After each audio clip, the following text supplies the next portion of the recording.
শুনেছি। আমার আব্বাজান সাহেবুল হাদিস আল্লামা আজিজুল হক রাহমাতুল্লাহি আলাইহি যখন জাভেদ মাদ্রাসা থেকে শাইখুল ইসলাম সাব্বির আহমদ ওসমানী রাহমাতুল্লাহি আলাইহির সোহবত থেকে দারসে বুখারী সম্পন্ন করে দারুল উলুম দেওবন্দে দাওরায়ে তাফসীর অধ্যয়ন শেষে দেশে ফিরলেন। তো কাছাকাছি সময়ে তিনি হাটহাজারী মাদ্রাসার সফর করলেন। তখন তিনি বয়সে তরুণ। হাটহাজারী মাদ্রাসার সেই সময়ের আকাবির হযরত উলামায়ে কেরাম এবং যারা মুনতাজিমিন হযরত ছিলেন তারা তরুণ শাইখুল হাদিস মাওলানা আজিজুল হককে হাটহাজারী মাদ্রাসার মসজিদের মধ্যে ছাত্রদের উদ্দেশ্যে কিছু কথা বলতে করিয়াছিলেন। তখন তিনি পবিত্র কোরআন পাকের সূরা ওয়াল আদিয়াতের হৃদয়গ্রাহী এক তাফসীর হাটহাজারী মাদ্রাসার সেই সময়কার ছাত্রদেরকে লক্ষ্য করে উপস্থাপন করেছিলেন। সেটা হাটহাজারী মাদ্রাসার সেই সময়কার ছাত্রদের কাছে একটা আলোচিত বিষয়ে পরিণত হয়েছিল। হাটহাজারী মাদ্রাসার ওই সময়ের ছাত্রদের মধ্যে অথবা নবীন ওস্তাদের মধ্যে তখন শাইখুল ইসলাম আল্লামা আহমদ শফী রাহমাতুল্লাহি আলাইহি জীবনের শেষ প্রান্তে যখন বাংলার দুই মহিরুহ, একজন শাইখুল হাদিস আল্লামা আজিজুল হক বাংলাদেশের ইসলামী জনতা অবিসংবাদিত রাহবার, অপরজন শাইখুল ইসলাম আল্লামা শাহ আহমদ শফী বাংলাদেশের ওই সময়ের উলামায়ে কেরামের সর্বোচ্চ কায়েদ, তারা দুজন একত্রিত ছিলেন জামিয়া রহমানিয়ার এক কর্মসূচিতে, এক প্রোগ্রামে, এক মাহফিলে। সেই পুরাতন বহু আগের প্রায় ৬০-৭০ বছর আগের সেই স্মৃতিচারণ তারা করেছেন উভয়ে। সেই স্মৃতিচারণের কথাগুলো এখনো আমার কর্ণকুহরে ভাসমান, সেই দৃশ্য এখনো যেন আমার চোখে ভাসছে। আল্লাহ পাক রব্বুল আলামিন আমাদের সকল বুজুর্গানে দ্বীনের কবরগুলোকে জান্নাতের বাগান বানিয়ে দেন। বলছিলাম এই ইদারার সাথে আমাদের সম্পর্ক বংশানুক্রমিক ভাবে, আমার বাবার সাথে এই ইদারার সম্পর্ক ছিল। আমার সম্পর্ক এই ইদারার সাথে বহু দীর্ঘদিনের। আলহামদুলিল্লাহ এদেশের মানুষ এই ইতিহাস জানে। এই বঙ্গ জনপদের উপর ১৬০ বছর পর্যন্ত এই উম্মুল মাদারিসের দ্বীনি দিক থেকে এবং সামাজিক দিক থেকে এ জাতির উপর এই ইদারার কি প্রভাব, এটা এই জাতি অবশ্যই ১০০০ বছর পর্যন্ত স্বীকার করতে বাধ্য থাকবে। দারুল উলুম দেওবন্দের যেই তাআরুফ, যে তারানা, সেখানে একটা পংক্তি রয়েছে, ये अहले जुनूब बतलाएंगे क्या हमने दिया है आलम को। বাংলাদেশের যদি অর্ধ শতাব্দীর ইতিহাস পর্যালোচনা করা হয়, বাংলাদেশের স্বাধীনতা পূর্ববর্তী ২৪ বছরের পাকিস্তানের ইতিহাস যদি পর্যালোচনা করা হয়, পাকিস্তান পূর্ববর্তী ব্রিটিশ শাসিত গোলামীর আমলের দীর্ঘ ১৯০ বছরের ইতিহাস যদি পর্যালোচনা করা হয়, তাহলে সেই সুদীর্ঘ ইতিহাসের মধ্যে বাংলার এই দীপ্যমান আকাশে, বাংলার আকাশে একটি উজ্জ্বল নক্ষত্র হিসেবে উদ্ভাসিত থাকবে, তার নাম হবে দারুল উলুম মুঈনুল ইসলাম হাটহাজারী মাদ্রাসা। এটি একটি মকবুল ইদারা, এটি একটি মকবুল ইদারা।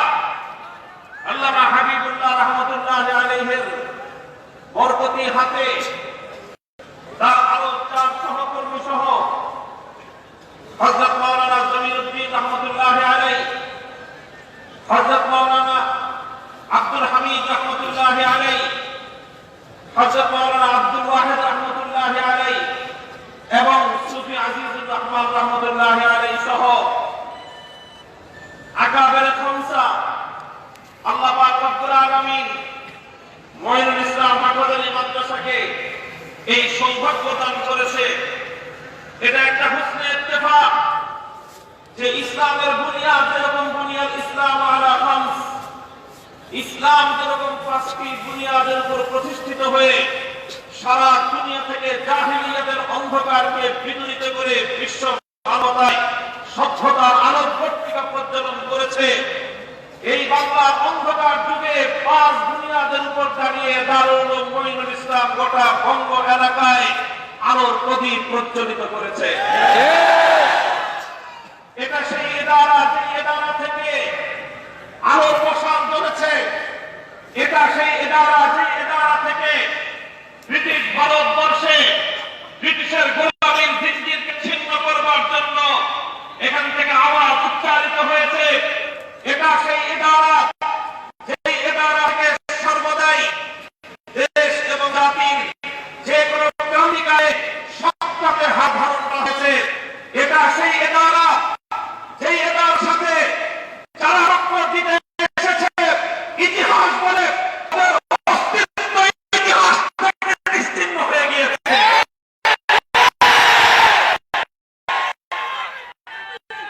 আমরা ব্যক্তহীন ভাষায় আজও বলতে চাই দারুল উলুম মঈনুল ইসলাম হাফেজালী মাদ্রাসা প্রায় 100 বছর অতিক্রান্ত হয়ে 1.5 শতাব্দী এই ইতিহাস থেকে শিক্ষা নিবে এবং উম্মুল মাদারিসকে সেই গুরুত্ব এবং মর্যাদা দিয়েই দেশ এবং জাতির সংশ্লিষ্ট সকল মহলগুলো সেভাবে এই ইদারার সাথে জাতীয় আচরণগুলো নির্ধারণ করবে। সকলকে বলবো শাইখুল ইসলাম আল্লামা আহমদ শফী রাহমাতুল্লাহি আলাইহি দীর্ঘ তার তিয়াদতে হাফেজালী মাদ্রাসা আল্লাহ পাক রব্বুল আলামিন এর তারাক্কি এবং আরো বহু উন্নতি দান করেছেন। অনেকে মনে করেছে শাইখুল ইসলামের ইন্তেকালের মধ্য দিয়ে হাফেজালী মাদ্রাসার নেতৃত্বের আসন দুর্বল হয়ে পড়বে, বাংলাদেশের সামাজিক এবং ধর্মীয় অঙ্গনে হাফেজালী মাদ্রাসার গুরুত্ব কিছুটা হ্রাস পাবে। কিন্তু হযরতের ইন্তেকালের এই 2-2.5 মাসের ব্যবধানে এই কথা আজকে স্পষ্টভাবে প্রমাণিত যে হাফেজালী মাদ্রাসা আলহামদুলিল্লাহ শাইখুল ইসলামের সময়কালে যেভাবে এদেশের গোটা জাতির মর্যাদা ছিল হাফেজালী মাদ্রাসা, যে কোনো ক্রান্তিকালে উলামায়ে কেরাম হাফেজালী মাদ্রাসায় ছুটে এসেছে। এখনো হাফেজালী মাদ্রাসার সেই অবস্থান অটুট এবং অব্যাহত আছে। আগামী দিনেও দেশ এবং জাতির ক্রান্তিকালে গুরুত্বপূর্ণ হেদায়েত এবং নির্দেশনার ফয়সালা হাফেজালী দেওয়ার জন্য প্রস্তুত আছে। জাতির উলামায়ে কেরাম সেটা মানতেও প্রস্তুত রয়েছে। মুহতারাম হাজিরিন, দারুল উলুম মঈনুল ইসলাম হাফেজালী মাদ্রাসা রুহানিয়াতের কেন্দ্রবিন্দু। এখান থেকে আধ্যাত্মিকতার যে আলো ছড়িয়েছে, এখান থেকে ইলমের নূর ছড়িয়েছে, এখান থেকে আমলের পয়গাম ছড়িয়েছে, এখান থেকে দ্বীনের দাওয়াতের এক বিশাল স্রোত প্রবাহিত হয়েছে। ঠিক তদ্রূপ শাইখুল ইসলাম আহমদ শফী রাহমাতুল্লাহি আলাইহি জীবনের শেষ সময়ে এসে দারুল উলুম মঈনুল ইসলাম হাফেজালী মাদ্রাসা থেকে বাংলাদেশের ইতিহাসের সবচেয়ে ক্রান্তিকাল, বাংলাদেশের ইতিহাসের একটা ক্রান্তিকাল ছিল সেটা। আমি হযরত শাইখুল ইসলাম রাহমাতুল্লাহি আলাইহি এর ইন্তেকালের পর অনেক জলসায় হযরতের জীবনী আলোচনার সুযোগ আমার হয়েছে, ডাক করেছে, উলামায়ে কেরামের পক্ষ থেকে কথা বলেছি। একটি কথা আমি দায়িত্বহীনভাবে উচ্চারণ করেছি, শাইখুল ইসলাম আল্লামা আহমদ শফীর এদেশের মাদ্রাসা কওমিয়াগুলোর উপর কি অবদান সেটা মাদ্রাসাগুলো বলবে। হাটহাজারী মাদ্রাসার উপর শৈখুল ইসলামের কি অবদান এর প্রতিটি ঈদ কোনা তার সাক্ষ্য দিবে। এদেশের উলামায়ে কেরামের উপর তার কি অবদান সেটা এদেশের আলেম সমাজ তার সাক্ষ্য দিবে। তবে বাংলাদেশের জাতি রাষ্ট্র এবং স্বাধীনতার উপর শৈখুল ইসলামের কি অবদান সেটা এই বাংলাদেশকে অনাগত ভবিষ্যতে স্বীকার করতে হবে। 2013 সালের জানুয়ারি ফেব্রুয়ারি সেই সময়গুলোর কথা যদি কারো মনে থেকে থাকে, এমন একটা পরিস্থিতি বাংলাদেশে তৈরি হয়েছিল যেন গোটা বাংলাদেশকে নাস্তিকবাদ গ্রাস করতে চলেছে। 90% মুসলমানদের ধর্মীয় তাহজিব তামাদ্দুন কৃষ্টি কালচারকে জলাঞ্জলি দিয়ে উৎখাত করে এদেশে জাতীয় সংস্কৃতি বাস্তবায়ন করবার একটা মহা পরিকল্পনা নীল নকশা বাস্তবায়নের কাজ ছিল। আজ আমার মনে পড়ে বাংলার প্রত্যন্ত অঞ্চলে যখন যেতাম সন্ধানে আসলে দেখতাম সেই প্রান্তিক অঞ্চলগুলোতে জেলা পর্যায়ে শুধু নয় উপজেলা ছাত্রায় নয় এমনকি গ্রামের বাজারে পর্যন্ত দেখতাম সন্ধান আমার সাথে সাথে একদল মানুষ মোমবাতি নিয়ে দাঁড়ায় আছে। প্রদীপ জ্বালিয়ে এভাবে রাস্তাঘাটে আমের একটা সংস্কৃতি অগ্নি পূজা একটা কালচার বাংলাদেশকে গেলানোর চেষ্টা করা হয়েছিল। আর বাংলাদেশের একটা গুরুত্বপূর্ণ জায়গা একদিকে প্রাচ্যের অক্সফোর্ড খ্যাত ঢাকা বিশ্ববিদ্যালয়, অপরদিকে বাংলাদেশের শীর্ষস্থানীয় দুটি চিকিৎসা প্রতিষ্ঠান, দুটি হাসপাতাল, আরেকদিকে পিজি হসপিটাল ও শেখ মুজিবুর রহমানের কলেজ হাসপাতাল, আর আজকে বাংলাদেশের জাতীয় জাদুঘর। বাংলাদেশের নাভি বলা চলে জায়গাটা, সেই জায়গাটাকে মাসের পর মাস দখল করে সেখানে রাত নাই দিন নাই বেগানা নারী আর পুরুষদের আড্ডাখানায় পরিণত করা হয়েছিল। বাংলাদেশের হাজার বছরের সভ্যতাকে চূড়ায় জড়িত করে অসভ্যতা, বিলম্বনা, বেহায়াপনার বাংলাদেশকে ভাসিয়ে দেওয়া একতাত্মতা শুরু হয়েছিল। সেটা ছিল বাংলাদেশের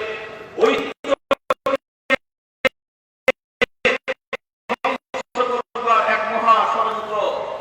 দুঃখজনক এবং মারাত্মক বিষয় যেটা ছিল কাজ করেছিল অপর কাজটা ছিল ইসলাম বিরোধী, কাজটা ছিল বাংলাদেশের আদালতের সভাপতি। আমার বাংলাদেশের জাতি ধর্ম বর্ণ নির্বিশেষে জাতির সব মানুষের কাছে অ্যাকসেপ্টেড নয়, এটা গ্রহণযোগ্য নয়। একটা তরুণী মেয়ে রাত 12টার সময় একটা সময় সাথে তার কোনো গার্জিয়ান নেই, তার বাবা নেই, ভাই নেই, স্বামী নেই, এরকম কোন অভিভাবক ছাড়া একটা যুবতী মেয়ে রাস্তা মোড়ে গিয়ে অথবা কোনো আড্ডা লেগে যুবকদের সঙ্গে নাচানাচি করবে, ঢলাঢলি করবে, এটা বাংলাদেশের শুধু মুসলিম সভ্যতা নয়, বাংলাদেশে হিন্দু বৈদিক সভ্যতায় এটা কোশ্চেনটা গ্রহণ করছিল না। কিন্তু সভ্যতাকে ধ্বংস করে বাংলাদেশে প্রতিষ্ঠিত করবার এক পায়তারা চলছিল। এটা আরো ভয়ঙ্কর এক বিষয় ছিল, ভয়ঙ্কর এক বিষয় ছিল যেটা আমাদের অস্তিত্বকে শেকড় সহ উপড়ে ফেলবার পায়তারা ছিল। অনেকে তখন হাসি ঠাট্টা করে বলতো যে বাংলাদেশের বর্তমান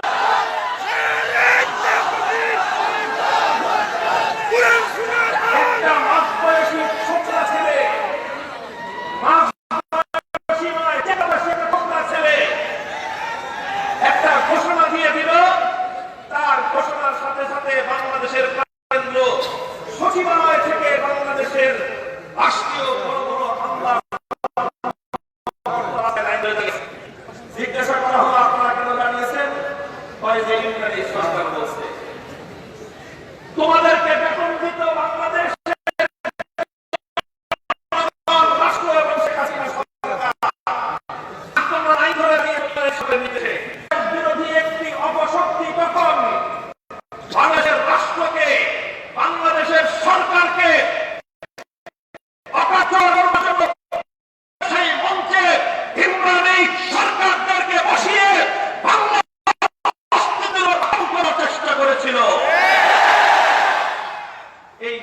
সকলেই দেখছিল, সবাই বুঝতে পারছিল, কিন্তু বলবার কোনো ভাষা কারো মুখে ছিল না।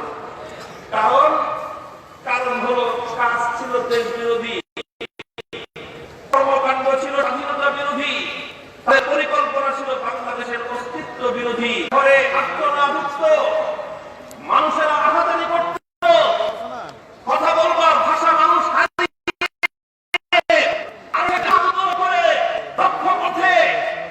অন্ধকারের সেই নিরবতা ভেঙে আওতায় হলো রব্বানা আখরিজনা মিন হাযিহিল ক্বরিয়াতিজ যালিমি আহলুহা ওয়াজআল লানা মিন লাদুনকা ওয়ালিয়্যা ওয়াজআল লানা মিন লাদুনকা নাসীরা। ওগো মাবুদ, তোমার কাছে আমরা আমাদেরকে বিনীত করো। আল্লাহ পাক রব্বুল আলামিন এদেশের আবার বৃদ্ধ বনিতার শেষ রাতের চোখের অশ্রুকে আল্লাহ ব্যর্থ করে দেননি।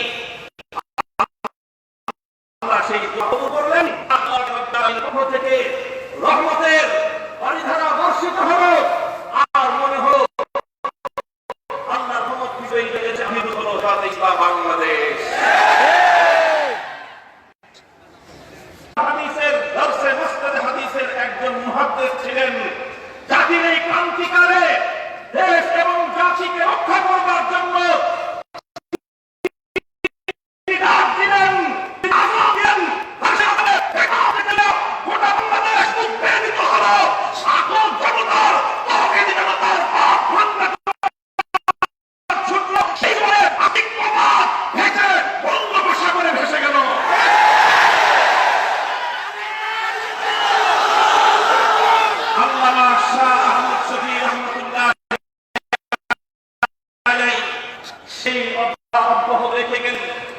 তিনি তার পরবর্তী সুযোগ্য নেতৃত্ব রেখে গিয়েছেন। তার হাতের প্রায় 3 দশকের মাদ্রাসাকে পরবর্তী সুযোগ্য নেতৃত্বের হাতে তিনি সমর্পণ করে গিয়েছেন। আল্লামা আহমদ শফি রহমাতুল্লাহ শিক্ষাগুলো ছিল সেগুলো চালনা করে দেয়। যারা হাটাদারি মাদ্রাসাকে মাদ্রাসার নেতৃত্বকে দুর্বল করে দেওয়ার একটা ষড়যন্ত্র চলেছিল। আল্লাহ পাক রব্বুল আলামিন সেই ষড়যন্ত্র তার বলি আহমদ শফি রহমাতুল্লাহ আলাইহির যারা আল্লামা আহমদ শফির সত্যিকার আদর্শের অনুসারী, যারা তার আদর্শের পতাকাবাহী, যারা তার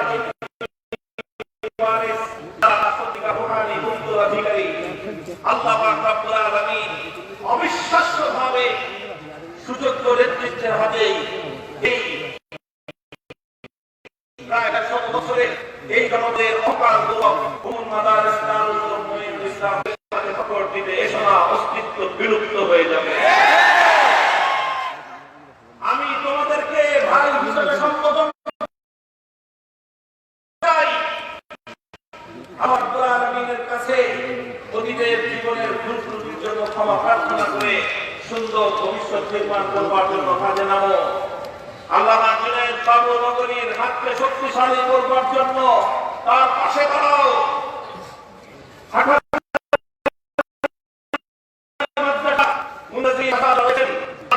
মাদ্রাসার 5,000 ছাত্রের আস্থা এবং অবিচল আস্থা ব্রিটিশ এসেছিল কোরআনের ভাঙ্গা খুলে ঘরের ভক্ত আর কোরআনের প্রতিষ্ঠানের সঙ্গে ভাঙ্গাভাঙ্গি করতে। ইতিহাস বলে কোরআনের ভাঙ্গা খুলে ঘরের ভক্ত তার আপন জায়গায় আছে। গ্রেট ব্রিটেন ভেঙে টুকরো টুকরো হয়ে গিয়েছে।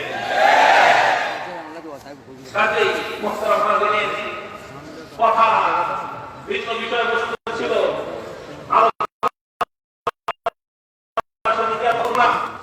আমি একটা বিষয় বলতে চেয়েছিলাম। বিষয়টা হলো আজকে মুসলিম জনপদের উপর এক বিশাল ফিতনা, বিশাল এক ফিতনা। কাল ফিতনা নয়, নাস্তিকবাদ মানবতা বিরোধী এক ফিতনা। নাস্তিকবাদ কাকে বলা হয়? নাস্তিকবাদের সাধারণ পরিচয় যেটা, যারা সৃষ্টিকর্তা অস্তিত্বকে অস্বীকার করে, সাধারণভাবে তাদেরকে নাস্তিক বলা হয়।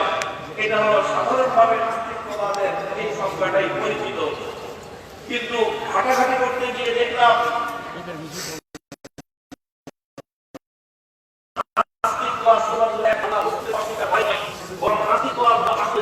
নাম সেটা হলো অবিশ্বাসের নাম হলো নাস্তিকবাদ।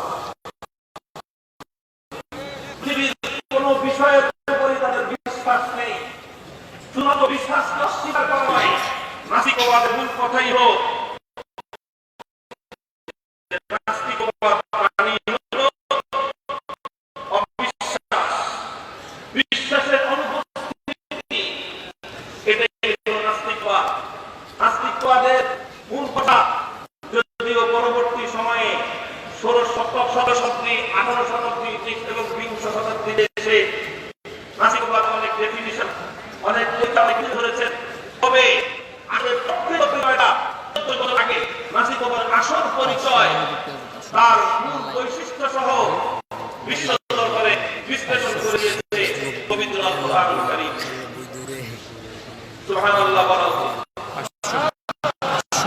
আল্লাহ কোরআনের নাস্তিকবাদের এই পরিচয় 14 বছর আগে কোরআনে পাকের মধ্যে সূরাতুল জাসিয়া 23 নম্বর আয়াতে আল্লাহ বলেছেন, আফারাআইতা মান ইত্তাখাযা ইলাহাহু হাওয়াহু ওয়া আদাল্লাহু আল্লাহু আলা ইলমিন ওয়া খাতামা আলা সামিহি ওয়া কলবিহি ওয়া জাআলা আলা বাসারিহি গিশাওয়া ফামান ইয়াহদিহি মিন বা'দিল্লাহি আফালা তাযাক্কারুন। আল্লাহ বলেছেন সেই কথা সারমর্ম হলো এই যে আমরা মনে করি নাস্তিক মানে হলো যে তার কোনো সৃষ্টিকর্তা নেই, তার ইলাহ নেই, তার মাবুদ নেই। আসলে নাস্তিক করা এটা নয়, ও নাস্তিক করা ভয়ঙ্কর একটা জিনিস। সেটা কি, পৃথিবীতে অনেক জাতির আবির্ভাব হয়েছে, এই জাতিগুলোর মধ্যে যেমন একত্ববাদী রয়েছে, তৃতীয়বাদী রয়েছে, বহুত্ববাদী রয়েছে। পৃথিবীতে অনেকে অনেক কিছুকে মাবুদে গ্রহণ করেছে, মাবুদ বলে ইবাদত করেছে, মাবুদ বলে অনেককেই অনুসরণ করেছে। যারা একত্ববাদী তাদের মাবুদকে জোরে করে বলেন, যারা একত্ববাদী তাদের মাবুদকে, তারা এক আল্লাহর আনুগত্যকে চূড়ান্ত ভাবে অনুসরণ করে। এক আল্লাহ যারা মুওয়াহহিদ একত্ববাদী, তারা ছাড়াও পৃথিবীতে যারা মুশরিক রয়েছে, যারা শিরক করে, এক একজন এক একটা কিছুকে শিরক করে। কেউ শিরক করে মূর্তি, কেউ পূজা করে মূর্তির, তাকে বলা হয় মূর্তি পূজারী। কেউ পূজা করে সূর্যের, তাকে বলা হয় সূর্য পূজারী। কেউ পূজা করে চন্দ্রের, তাকে বলা হয় চন্দ্র পূজারী। কেউ পূজা করে আগুনের, তাকে বলা হয় অগ্নি পূজারী। মুহতারাম হাজিরিন, এক একজন এক একটা কিছুকে পূজা করে, এক একজন এক একটা কিছুকে ইবাদত করে। যারা একত্ববাদী তারা এক আল্লাহর ইবাদত করে, আর যারা মুশরিক তারা আল্লাহ ছাড়া গায়রুল্লাহর পূজা করে। আর যারা নাস্তিক হয় তারা কারা? কিছু মানুষ রয়েছে পৃথিবীতে যারা হয়তো চন্দ্র আর সূর্যের পূজা করে না, তারা হয়তো পৃথিবীতে আপনার মূর্তি আর ওই অগ্নির পূজা করে না, কিন্তু তারা এর চেয়েও বড় ভয়ঙ্কর একটা জিনিসের পূজা করে। সেই জিনিসটা হলো তারা প্রকৃতির পূজা করে, পূজা করে। আল্লাহ পাক রব্বুল আলামিন কোরআনের মধ্যে সে কথাই বলেছেন। অন্য আরেক আয়াতের মধ্যে আল্লাহ পাক রব্বুল আলামিন সূরাতুল ফুরকানে ইরশাদ করেছেন, আরাআইতা মান ইত্তাখাযা ইলাহাহু হাওয়াহু ফাআনতা তাকুনু আলাইহি ওয়াকিলা। ওগো আমার পয়গম্বর, আপনি কি লক্ষ্য করেছেন এই পৃথিবীতে কিছু মানুষ রয়েছে যারা আল্লাহর ইবাদত করেই না, এমনকি তারা অন্য কোনো জিনিসের ইবাদত করে না, কোন চন্দ্র বা সূর্যের মতো বড় মাখলুকের পূজা তারা করে না, শক্তিশালী ইবাদতের পূজা করে না। তারা নিজের কিসের ইত্তাখাযা ইলাহাহু হাওয়া, তারা হলো কেবলমাত্র নিজের প্রকৃতির পূজা করে।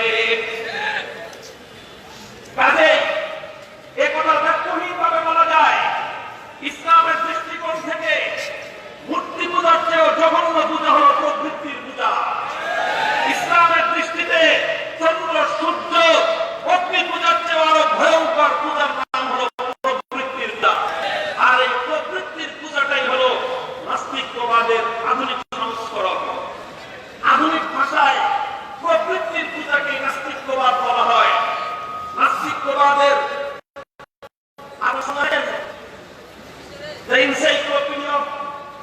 ইনসাইক্লোপিডিয়াতে উইকিপিডিয়া তালাশ করে দেখেন নাস্তিকবাদের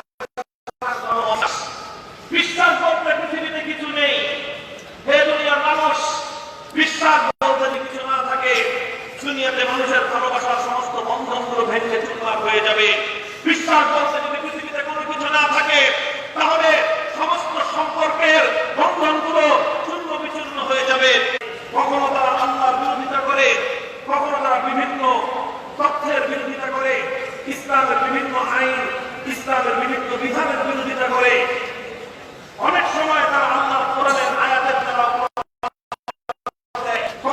হাদিস দিয়েও প্রমাণ দেয়।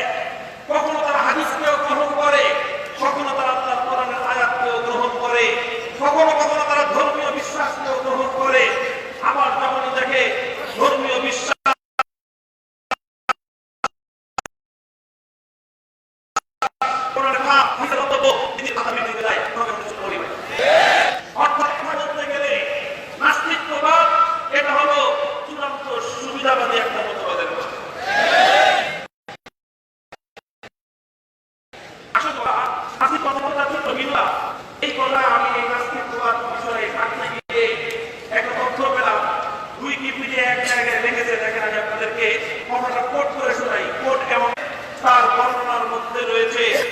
খুন করা থেকে শুরু করে রেস্তোরাঁয় খাবারের বিল পরিশোধ না করা,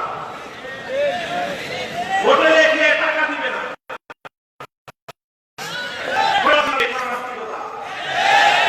রিক্সাওয়ালা রিক্সায় চলে টাকা দিবে না, সিএনজি ওয়ালাকে খাটায় পয়সা দিবে না,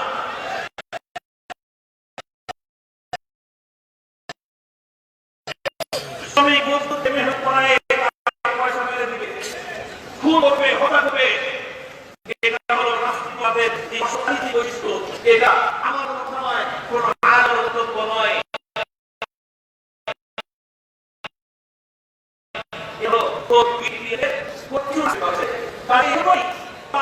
নাস্তিকবাদের বিরুদ্ধে এত কঠোর। আমরা এ কথাই বলি,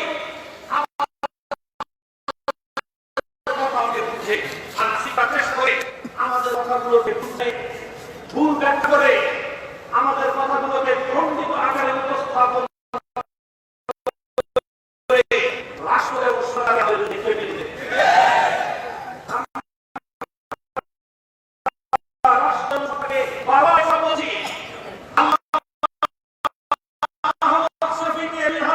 সালে আপনারা ভুল বোঝার চেষ্টা করেছিলেন, পরবর্তীতে আপনাদের বুদ্ধি এবং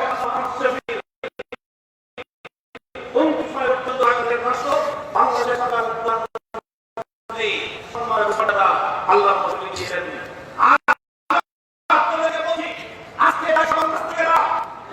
ইসলামের আমির আল্লাহ বিরুদ্ধে রাষ্ট্র শক্তিকে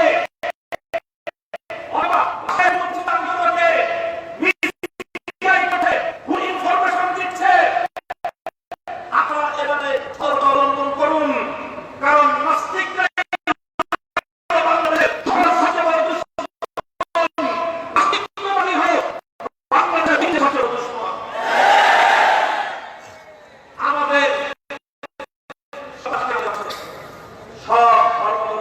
সাথে আমরা সহাবস্থান, শান্তিপূর্ণ অবস্থানে বিশ্বাসী।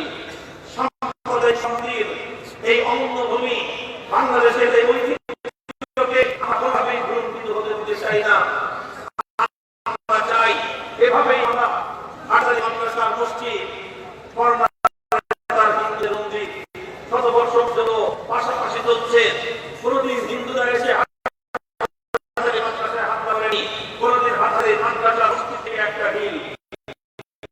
হিন্দুদের মধ্যে চলা হয়। এই বাংলাদেশ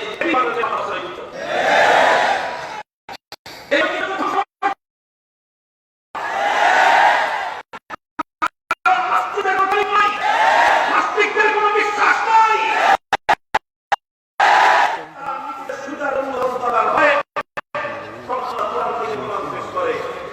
আবার সুবিধা দেখে তখন আল্লাহ কোরআনকে ছুঁড়ে মারতেও বিলম্ব করে না।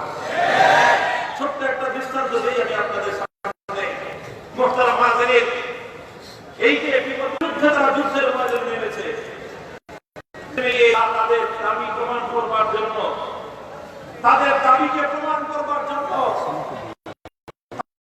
তারপরে সুযোগ দেওয়ার প্রসঙ্গটা আমি বলতেছি